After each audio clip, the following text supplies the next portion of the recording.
Il ne faut pas confondre les faux docteurs avec les docteurs victimes des séductions de l'ennemi. Parmi les professeurs et les docteurs de notre époque, parmi les serviteurs de Dieu les plus consacrés, que de victimes de la séduction. Par- Parce qu'ils ne sont pas sur leur garde, parce qu'ils ne reconnaissent pas qu'une armée d'esprits enseignants est sortie de l'abîme pour séduire le peuple de Dieu, parce qu'ils ne voient pas que le danger couru par l'infraction spirituelle de l'Église émane du domaine surnaturel, où les esprits séducteurs murmurent leur doctrine de démons et leurs mensonges auprès de tous ceux qui sont spirituels. Ils ont été pris au piège de l'ennemi. Les esprits séducteurs concentrent leurs efforts sur ceux qui enseignent la doctrine afin de les séduire et de mêler leur enseignement à la vérité, laquelle est un passeport de premier ordre pour l'erreur. Aujourd'hui, plus que jamais, chacun doit donc éprouver, analyser à la lumière de la parole de Dieu l'enseignement des théologiens et des pasteurs pour vérifier s'il est conforme à la vérité, renfermée dans les Écritures, et très particulièrement à l'endroit des sacrifices expiatoires de Christ. Tout croyant devrait veiller à ne pas se laisser fourvoyer dans l'erreur et juger tout enseignement en soi et non d'après la valeur ou le caractère de celui qui le donne.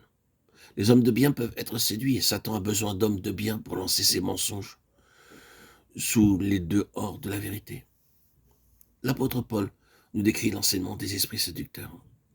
Ils disent des mensonges par hypocrisie, c'est-à-dire qu'ils profèrent le mensonge en prétendant dire la vérité. Le résultat de leur action sur la connaissance est une cautérisation, c'est-à-dire que lorsqu'un croyant accepte ces enseignements mensongers, lorsqu'il les croit d'essence divine, parce qu'ils émanent du monde surnaturel, lorsqu'il y obéit et y conforme sa vie, sa conscience reste inactive. Elle s'émousse, devient passive, se dessèche ou se cautérise. Alors, sous l'influence de révélations surnaturelles ou supranaturelles, le croyant se laisse aller à commettre des actions qu'une conscience saine réprouverait et condamnerait nettement. Ceux qui se sont laissés fourvoyer dans l'erreur s'attachent aux esprits séducteurs, parce qu'ils les ont écoutés, parce qu'ils leur obéissent. Ils sont séduits à accepter des pensées erronées, des idées fausses sur la présence de Dieu, sur l'amour divin, ou sur tout autre sujet biblique, de sorte qu'ils se livrent à leur insu au pouvoir des esprits séducteurs. Ainsi, par leur doctrine, ces esprits réussissent à faire pénétrer hypocritement leurs mensonges et suggèrent aux fidèles une conception vicieuse de la sainteté qui les induit en erreur sur eux-mêmes, sur le péché et les autres vérités qui concernent la vie spirituelle.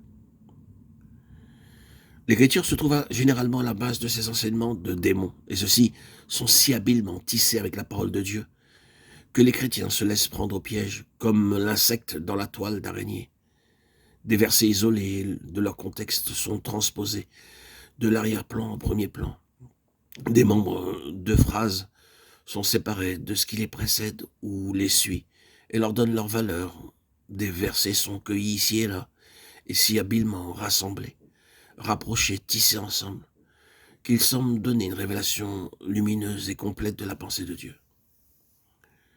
Les passages intermédiaires qui donnent à un texte sa position et sa valeur historique, en l'encadrant des faits et des circonstances qui l'éclairent, sont habilement laissés dans l'ombre. Un vaste filet est ainsi fabriqué et étendu autour des esprits irréfléchis et imprudents, qui ignorent les principes de l'exégèse biblique. Eh bien, des fidèles se sont laissés entraver, paralysés, tourmentés, dévorés, pour avoir cru à ces falsifications de la parole de Dieu. Comme en général, ce que les chrétiens savent de Satan est peu de choses, et qu'ils ne voient guère en lui que le tentateur ou l'accusateur. Les profondeurs de sa malice et la méchanceté de ses serviteurs ne sont même pas soupçonnées.